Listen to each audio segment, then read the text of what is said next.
সারাদিনে ভোট পড়ে ২৫০ থেকে ৩০০, কিন্তু বিকেলবেলা গণনার পর তা হয়ে যায় ৩,০০০।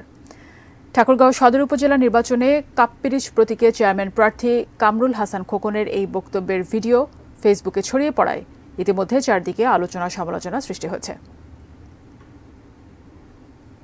ভোটের উপর যে বিশ্বাস মানুষের, এটা উঠে গেছে। ভোটের প্রতি বিশ্বাস নাই, কারণ সারাদিন ৩০০ ভোট কাস্ট হচ্ছে।